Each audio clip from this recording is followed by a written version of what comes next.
It was about 11 o'clock in the morning, mid-October, with the sun not shining and a look of hard wet rain in the clearness of the foothills. I was wearing my powder blue suit with dark blue shirt, tie, and display handkerchief, black brogues, black wool socks with dark blue clocks on them. I was neat, clean, shaved, and sober, and I didn't care who knew it. I was everything the well-dressed private detective ought to be. I was calling on $4 million. And thus starts the big sleep.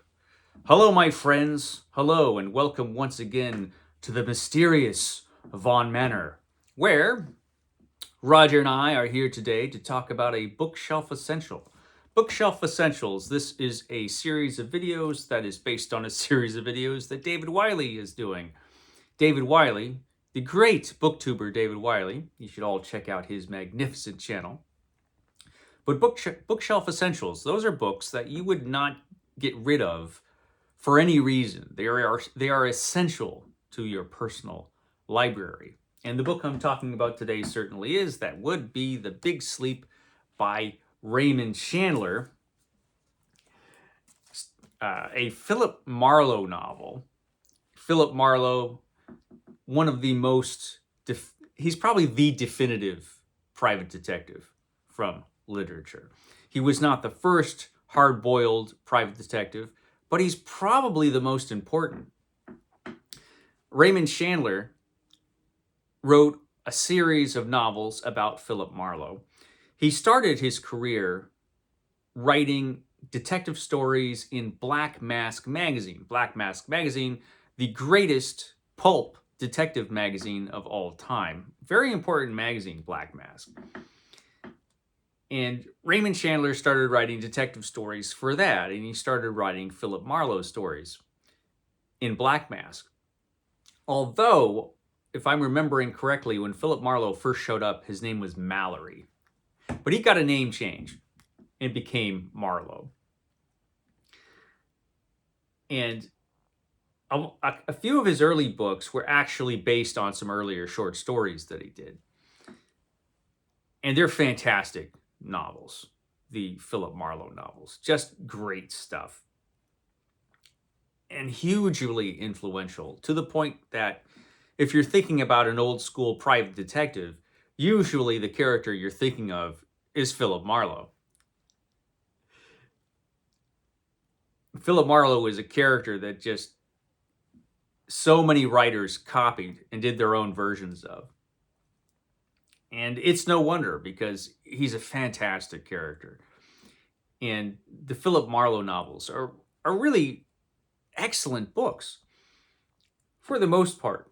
Certainly the first one was, which is the one I'm talking about today, The Big Sleep, which was published in 1939, in which private detective Philip Marlowe goes to see old General Sternwood, because as it turns out, old General Sternwood, the rich guy that Philip Marlowe is going to see, he has two daughters who are a bunch of trouble, and one of them is being blackmailed.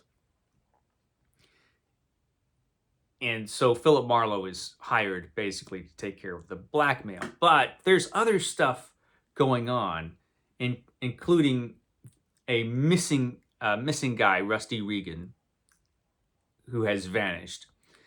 And one of the daughters believes that Philip Marlowe was hired to find this guy.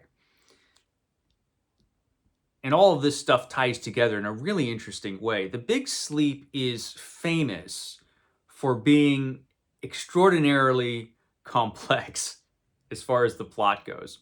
So complex that even Raymond Chandler doesn't seem to really know everything that's going on. I think there's at least one murder in this book that he's not quite sure who did it. But it actually doesn't matter. I can't remember off the top of my head whether it was Dashiell Hammett or Raymond Chandler who said that the mark of a good detective story is one that you would read even if you already know the ending. And these are all books like that. The mystery is important, of course. You want to know how the mystery turns out, but that's really not why you're reading these books. You're reading these books that Raymond Chandler wrote for, a few different reasons. They have a splendid sense of place. They are all about Los Angeles, LA in the late 30s and the 1940s. And it evokes that time and place just beautifully. These books are great for that. And also the characters are fantastic. Philip Marlowe himself is actually a quite noble and heroic character. He's just really world-weary. And he exists in a world that is really full of shady characters. And you follow Philip Marlowe in this world of gangsters and crooked cops and double crossing and all kinds of other stuff that's going on in these books. And Philip Marlowe is the hero. He's very deliberately a hero. He's not an anti-hero like you would find in some later crime novels. And the complexity of the plots is always interesting, but it's really the characters and the interplay of the characters and also the writing. Raymond Chandler was an excellent writer. And these are just a joy to read, just for the writing itself. Certainly that is true with The Big Sleep. Raymond Chandler didn't write a ton of Philip Marlowe novels. They all fit in these 2 Library of America volumes. But the quality is extraordinarily high. And the first one, The Big Sleep, is one of the best. I don't know that it's the best, but it's one of the best books that Raymond Chandler wrote. It really holds up, even today. I don't remember if I saw the movie first or if I read the book first, because it's been a long time since I first watched the movie and when I first read the book. I must have seen the movie first. I must have.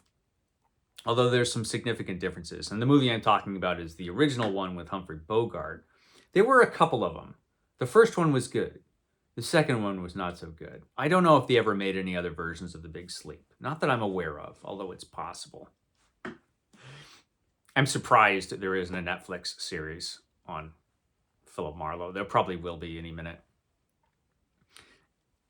But the book is just fantastic. I can't recommend it highly enough. The Big Sleep. I guess that's all I have to say about it. I will catch you next time.